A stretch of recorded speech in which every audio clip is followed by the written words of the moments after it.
একজন শিক্ষার্থী তাকে যখন ব্যালট দেওয়া হয়েছে, সে যখন ব্যালট নিয়ে গিয়েছে ভোট কেন্দ্রে বুথে প্রবেশ করেছে, তারপর গিয়ে দেখতে পেল সাদিক কাইম এবং ফরহাদের ব্যালটে আগে থেকে ক্রস চিহ্ন দেওয়া আছে।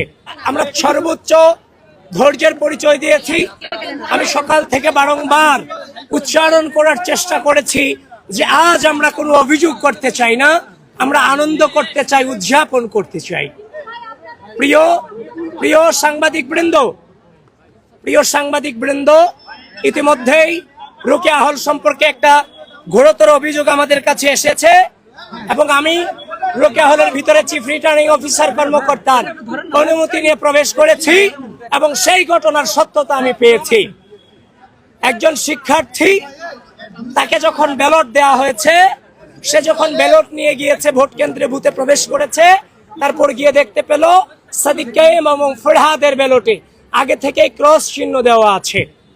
তো সুতরাং যেটা বর্তমান নতুন বাংলাদেশের রাজনৈতিক পরিপ্রেক্ষিতে যেটা অশনির সংকেত, আমি দ্রুত ভোট কেন্দ্রে প্রবেশ করেছি, ম্যাডামদের সাথে কথা বলেছি, তারাও বলেছে এটা কিভাবে হয়েছে তারা জানেন না। তো সবকিছু মিলিয়ে ঘটনার সত্যতা আছে। আপনারা প্রপার ইনভেস্টিগেশন আপনারা আপনাদের জায়গা থেকে করবেন এবং অনাবাসিক শিক্ষার্থীদেরকে আহ্বান করছি, প্রিয় ঢাকা বিশ্ববিদ্যালয়ের শিক্ষার্থীবৃন্দ, বাংলাদেশের স্বাধীনতা, বাংলাদেশের সার্বভৌমত্ব, এই বিশ্ববিদ্যালয়ের শিক্ষার্থীদের মানবাধিকার এবং এই বিশ্ববিদ্যালয়ের শিক্ষার্থীদের মত প্রকাশের স্বাধীনতাকে যেন কেউ মত প্রকাশের স্বাধীনতাকে অক্ষুণ্ণ রাখতে আপনাদের স্বতঃস্ফূর্ত উপস্থিতি একান্তই কাম্য।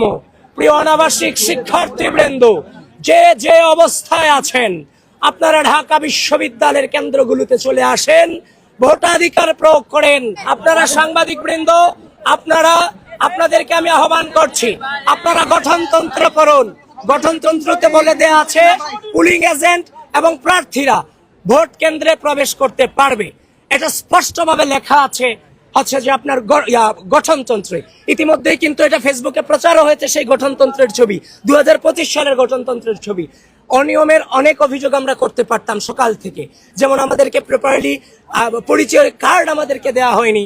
হল বুথগুলোতে দু একটা বুথ আমি প্রবেশ করতে পেরেছি, বাদ বাকি সবগুলোতে আমাদেরকে এতিমের মতো কেন্দ্রের সামনে দাঁড় করায় রাখা হয়েছে।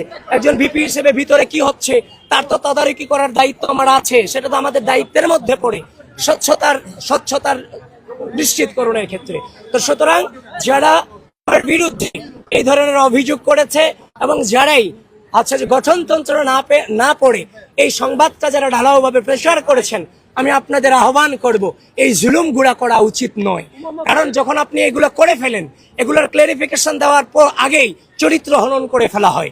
সুতরাং এখনো পর্যন্ত সজ্ঞানে এই নির্বাচনকে সর্বোচ্চ সহযোগিতা করে যাচ্ছি। কোনো প্রকার বাধা তো দূরের কথা, বিন্দু পরিমাণ যে আপনার আচরণ বিধি লঙ্ঘনের চেষ্টাটুকু আমরা করছি না।